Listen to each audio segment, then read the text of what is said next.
Assalamualaikum warahmatullahi wabarakatuh, anak-anakku. Kembali lagi di pelajaran IPS. Kemarin kita sudah membahas terkait yang namanya apa itu konflik, apa konflik itu menurut tokoh itu apa aja, penyebab konflik itu apa aja, terus perubahan sosialnya bagaimana. Selanjutnya kita menuju dalam bentuk-bentuk konflik.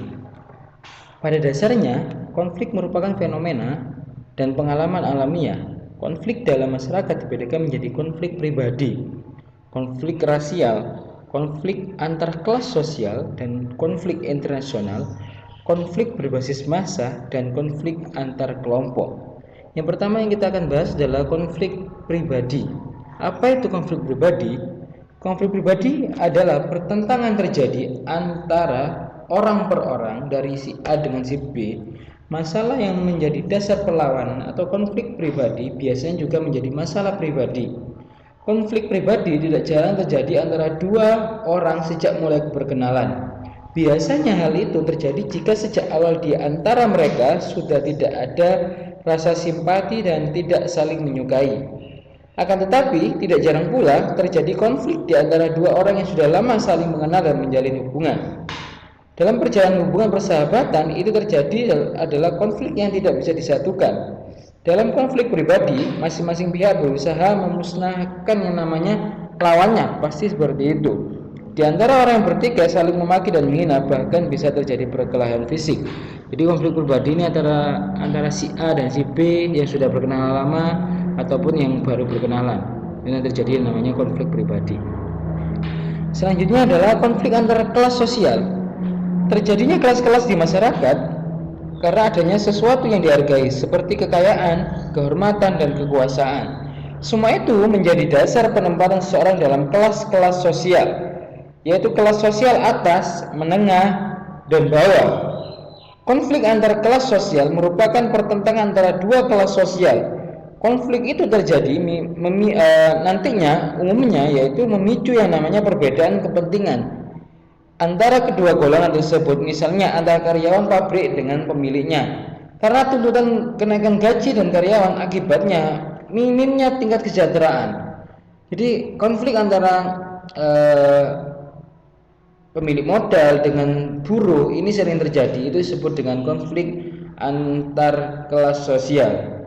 Selanjutnya adalah konflik antar kelompok. Apa itu konflik antar kelompok? Konflik antara kelompok terjadi karena persaingan dalam mendapatkan mata pencaharian hidup yang sama, atau karena pemaksaan unsur-unsur budaya asing. Selain itu, karena ada pemaksaan agama, dominasi politik, atau adanya konflik tradisional yang terpendam. Misalnya, bisa contohkan adalah hubungan antara golongan mayoritas dan minoritas, antara agama si A dan agama si B, antara suku A dan suku B. Koalisi golongan minoritas mungkin dalam bentuk sikap menerima, agresif dan menghindari, ataupun sering terjadi yang namanya asimilasi. Selanjutnya, konflik rasial.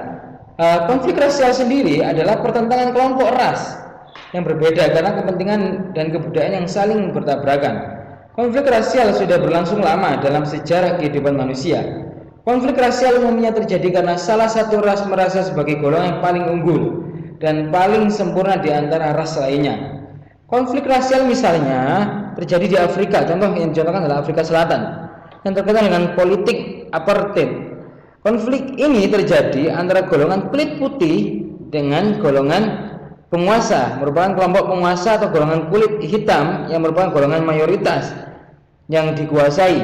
Konflik ras ini terjadi di Afrika Selatan, meluas tidak hanya pada isu seputar masalah rasial, tapi sampai masalah ekonomi, politik, dan sebagainya.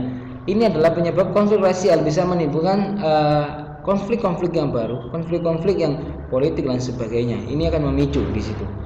Selanjutnya adalah konflik politik.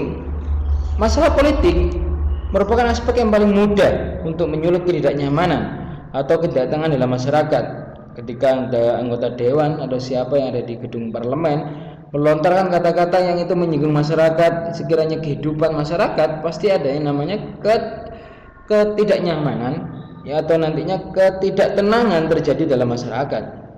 Masalah politik sering mengakibatkan konflik antar masyarakat. Konflik politik merupakan konflik yang menyangkut golongan-golongan dalam masyarakat maupun di antara negara-negara yang berdaulat.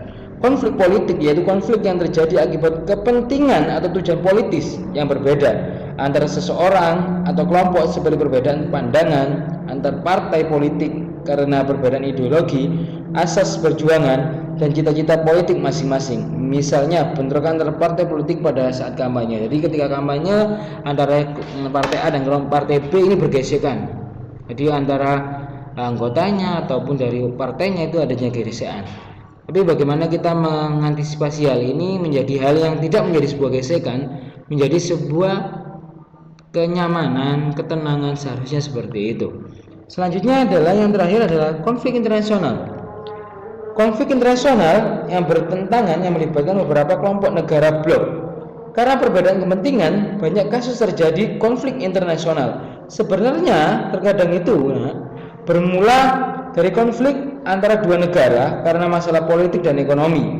Konflik ini nanti akan terus berkembang menjadi konflik internasional karena masing-masing pihak mencari kawan, mencari teman, mencari sekutu yang memiliki kesamaan visi untuk menimbulkan sebuah konflik yang baru. Tujuannya terhadap masalah pertentangan, dengan demikian terjadilah konflik internasional. Contoh di konflik ini adalah Perang Dunia II.